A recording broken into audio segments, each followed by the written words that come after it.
Uno de los análisis más importantes en Venezuela, y concluyen todos, es la necesidad del diálogo, del encuentro, un frente nacional para la concordia. Por eso invitamos a Jesús Cabeza, que es un político pero con experiencia internacional y economista.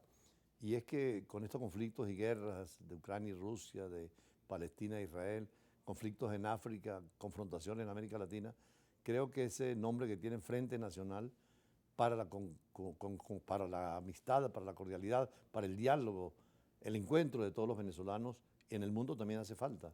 Mira, nosotros pensamos que lo más importante en el conflicto que hay entre Rusia y Ucrania, lo más importante es llamar a la paz, al amor, al entendimiento, a la reconciliación de las partes y que el mundo internacional, los organismos internacionales del mundo, la Unión Europea, la ONU, la OTAN, se pongan de acuerdo y lleguen a un gran pacto de entendimiento, sobre todo Rusia y Ucrania, para que puedan pensar más en el país, en sus países, en sus libertades, en su democracia, en la paz y el amor, en la armonía, porque no pueden vivir en conflicto permanente porque el que más sufre es su pueblo. Y aparte de eso, pues se genera hambruna, los derechos humanos son reiteradamente violados. Y bueno, la comunidad internacional está haciendo su papel allí en ese conflicto, o tal cual como está sucediendo en el conflicto entre Israel que Palestina. también, y Palestina, que también se necesita un llamado a la cordura, que las dos partes se pongan de acuerdo para que equitativamente o equilibradamente haya un reparto proporcional del territorio, pero que también no sean los organismos internacionales que asusen y generen ese conflicto en cuanto a los intereses de la geopolítica mundial. Por cierto, ustedes en su movimiento nacional están en ese frente precisamente de entendimiento, en lo interno y en lo externo, por supuesto. Sí, bueno, mira, yo me acuerdo mucho cuando el gobierno de Medina Angarita había también había unos conflictos entre los partidos, habían entrado en crisis, ADECO, PEI y todos esos partidos que de esa época, ¿no? Bueno, no sabían cómo resolver el problema de darle gobernabilidad a Venezuela. Sobre todo que después de Medina había la esperanza de que la democracia siguiera. Después de Gómez, la transición de López Contreras, Medina hizo un gran gobierno y nacionalista y democrático y seguía la democracia, pero bueno, se interrumpió con un golpe de Estado precisamente por no ponerse de acuerdo a la gente, ¿no? Claro, y ahorita más que nunca tenemos que volver otra vez a retomar esa experiencia.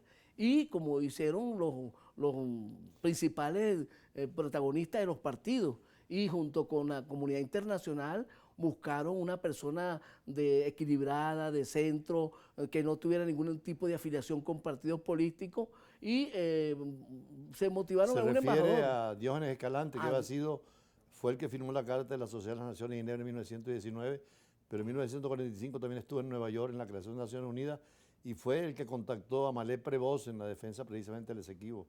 Él lo trajeron como esperanza. Hay un libro muy interesante que se llama El pasajero de Truman, que es un avión especial que le manda el presidente Truman cuando aquí desgraciadamente se enfermó, no pudo ser candidato, pero había la intención de traer una gente ajena a todo esto. precisamente nosotros ahorita en el Frente de Entendimiento Nacional, ante la coyuntura, la crisis política que hay en Venezuela, nosotros estamos pensando en una persona que tenga esa capacidad de buenas relaciones con el mundo, porque ahorita Venezuela necesita mucho financiamiento a nivel internacional, préstamos de la banca internacional y acuerdos para poder salir de la crisis, y es por eso que se requiere una persona que tenga vastos conocimientos y relaciones con el mundo internacional y nacional. Oye, y hablando de esto, usted no se motivaría como una No, no, persona. no, yo estoy en mi medio diplomático y tengo la docencia, para mí es fundamental, pero tiene razón usted en el sentido de que hay situaciones de crisis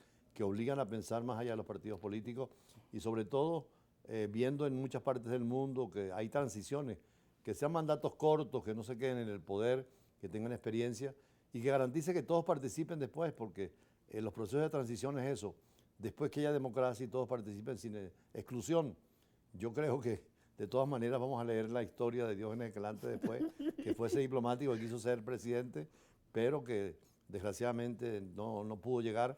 Pero fue interesante la experiencia porque en muchos sitios, inclusive Yo recuerdo en Yugoslavia, con las crisis que había, llamaron a un diplomático a que tratara de ayudar en esa visión mundial y sobre todo hoy en día son importantes las relaciones con Estados Unidos y con Rusia, con China y con la Unión Europea.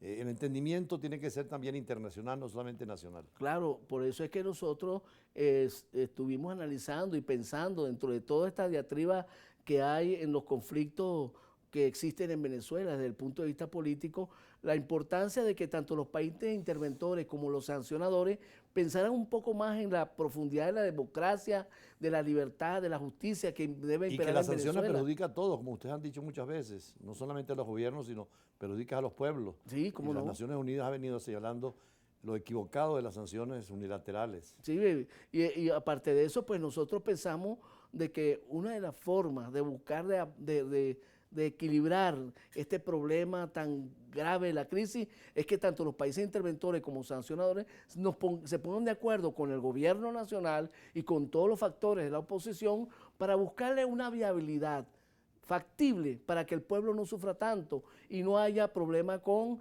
la violación de los derechos humanos. Que por cierto estamos muy pendientes con la Corte Penal Internacional con relación a que la reanudación. Claro, la Corte Penal Internacional fue creada precisamente con eso. Sí, Que tú has estado muy vinculado, por cierto, a la Cruz Roja mucho tiempo. ¿cómo no? Y ahí es el derecho internacional humanitario que debe aplicarse en casos de conflicto y guerras, que es el caso que usted mencionaba de Rusia, Ucrania y también de Israel y Palestina. Son derecho internacional que la Cruz Roja vigila. Y la Corte Penal es como la expresión final de un acuerdo del mundo para tener un tribunal de justicia penal en el mundo. Equilibrado. Y claro, y por supuesto ahí quien sea señalado puede poner sus argumentos, llevar sus abogados y aplicar el derecho. Claro, como debe ser, porque ahorita en el país hay un fundamentalismo judicial que nosotros tenemos le hago un llamado al mismo gobierno para que revise esa tesis de darle más democracia, más autonomía a los poderes para que de una u otra forma Sí, fluya. yo decía al comienzo en el editorial que en el caso de estas elecciones en Rusia y también con El Salvador, que se violó la Constitución, gobiernos de derecha o de izquierda, no importa, quieren quedarse en el poder y necesitamos de la comunidad internacional. Primero, un país como Venezuela con tanta riqueza puede ser un modelo como el que hemos vivido nosotros en Kuwait o en Qatar o en Corea del Sur, que no tiene petróleo, pero son desarrollos democráticos del sur. En el norte vimos que ya decidieron quién va a ser el heredero del poder, que es una hija de la tercera generación de presidentes sin elecciones populares. Sí. Entonces yo creo que ustedes en esa parte hay que seguir construyendo en ese mensaje de unidad, de diálogo. Y de paz, y de amor, y entendimiento, de solidaridad entre todos los pueblos del mundo. Por eso es que nosotros estamos llamando también preocupados porque debe de haber un gran acuerdo para que participen todos los países internacionales en este proceso electoral que se va a realizar. Afortunadamente hay una invitación que se ha hecho a la Unión Europea, a las Naciones Unidas, a los organismos regionales. Esperemos que ellos vengan porque esa es la mejor garantía de la observación internacional dentro de los criterios que tiene la legislación nacional, pero que la presencia del mundo, de que la democracia se respeta. Y eso es positivo. Bueno, muchísimas gracias, Jesús Cabeza, político, economista y analista internacional. Nos veremos pronto y conversaremos más en privado porque aquí no hay tiempo para este tipo de cosas en el canal de Globovisión. Ya conversaremos más adelante. Vamos ahora con otro invitado ya en el tema no de la política, sino de la ciencia, porque la ciencia es fundamental para un país en desarrollo y es una persona que tiene estudios universitarios, que ha estado en muchos países, incluso lo sorprendió la guerra en Israel, siendo venezolano, pero ha aportado muchísimo. Y yo creo que en los nuevos gobiernos, y ustedes que están en la parte política, la ciencia y la tecnología tienen que tener prioridad, como también la educación. Y el consenso. Y el consenso. Bueno, gracias de nuevo a Jesús Cabeza y venimos con otro tema que es de ciencia y tecnología en el campo internacional. Ya regresamos.